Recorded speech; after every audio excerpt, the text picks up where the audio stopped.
Hello, everyone. Hi. My name is Terren Klein, and I graduated from Dartmouth in 2017. And as an undergrad, I co-founded College Pulse, a survey research company focused on college students.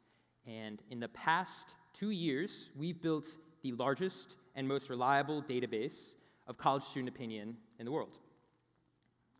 Every day, tens of thousands of verified college students visit our mobile app to ask questions to other students on their campus, ranging from which presidential candidate they will support in 2020, to what they plan on doing after graduation, to the status of their mental health.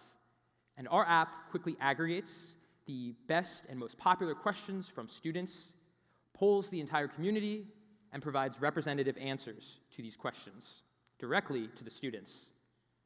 At Dartmouth, our first university, the app spread to over 85% of the student body in just 3 months. And in the past 10 months, we've grown to over 250,000 college students from over 200 universities representing all 50 states, making us the largest student survey panel. And for our students, College Pulse isn't just a better survey-taking tool. It is a really sticky habit. The average student has answered over 400 questions on the platform, and this includes questions about their academic performance, or questions about brand preferences, spending habits, psychographic profiles, and demographic information like their university, major, race, gender, and more. Leveraging the largest and most representative database of student opinion with over 80 million responses, our team of data scientists and survey experts, which includes 5 Dartmouth alumni, answer the most pressing questions facing organizations that care about the college demographic. Our projects include working with MIT to uncover underlying predictors of student depression, helping US senators understand voting preferences, working with the Knight Foundation to produce a report on the state of freedom of expression on college campuses, a report that's going to be released later this week. And we'll be the first ones to admit it. We've built an incredibly valuable database that provides unprecedented insights into the college demographic to organizations ranging from universities, politicians, think tanks, corporations. But the population that we think can derive the most value from our data are the students themselves. Because unlike other data collection platforms that extract information from their typically unknowing users to then productize and sell to organizations, College Pulse shares the data we collect directly with the students after they answer our questions. And we even allow them to discuss the results and break it down by any demographic of their choosing. In other words, students use our app because we provide them with access to information that they can't find anywhere else.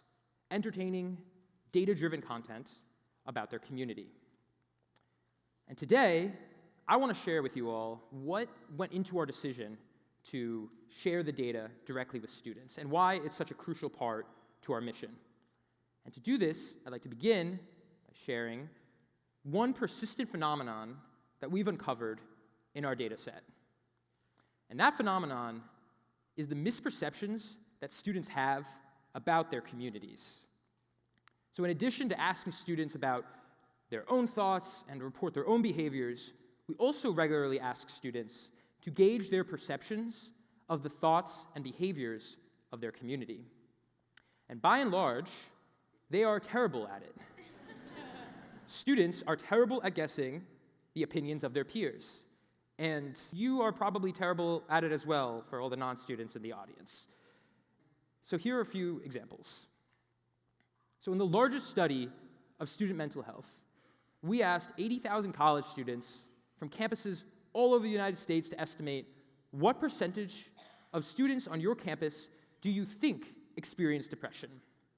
The average estimation, 30%. On average, students estimate that 30% of their campus has experienced depression. In reality, the actual reported depression levels is 65%, so over twice as many students experience depression as the student estimation. We asked 25,000 college students how many drinks they think the average student consumes in a week. The average estimation, 17 drinks a week. The actual reported drinking levels, 9 drinks a week, nearly half as many drinks as students estimate. How much do you expect to make in your first job after graduation? Yeah. And for this question, we'll limit the results just to Dartmouth students. So the median guess of 1,000 Dartmouth students is $80,000. And the harsh reality is that, according to pay scale data, Dartmouth students with 0 to 5 years experience will earn, on average, $68,500. All is well. These are just 3 of the hundreds of misperceptions students have about their community that we have documented. We've also found that students overestimate how much fun other students on their campus are having, while they underestimate political diversity on their campus.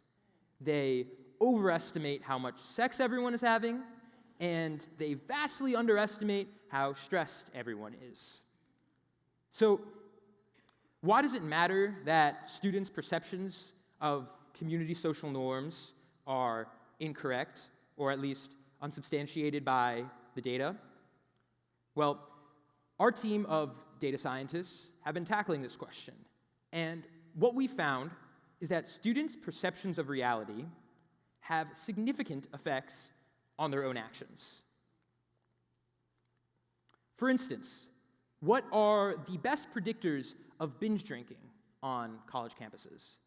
After analyzing 8,000 variables in our database, we identified perception of average alcohol consumption as one of the 5 strongest predictors, even stronger than if your parents have had problems with alcohol abuse. Specifically, the relationship is that the more you think your peers drink, the more likely you are to drink. Here's perhaps a less obvious one. The lower your estimate of how many students on your campus are depressed, the less likely you are to seek out mental health resources, even when controlling for your own depression levels and the availability of mental health resources on a given campus. Finally, the higher your estimate of how much the average student makes in salary after graduation, controlling for major, the more stressed you are about finding a job. In short, these overestimations of problem behavior in our peers cause us to increase our own problem behaviors, or, say the other way, underestimations of problem behaviors in our peers discourage us from engaging in the problematic behavior. Perceptions influence behaviors. We are not the first ones to figure this out. There is actually a whole theory and literature built around this in social psychology, started in the 80s, called social norms theory, and it explores the role peer influence has in individual decision-making. So what is the solution to this problem? Well, like all great TED Talks, I do not have a very well thought out solution to this problem. However, I will leave you all with something far more aspirational. Social norms theory continues to say that if we can correct the underlying misperception of a given perceived norm, then we can change people's behaviors. We can affect a decrease in the problem behavior or an increase in the desired behavior. And we know this works.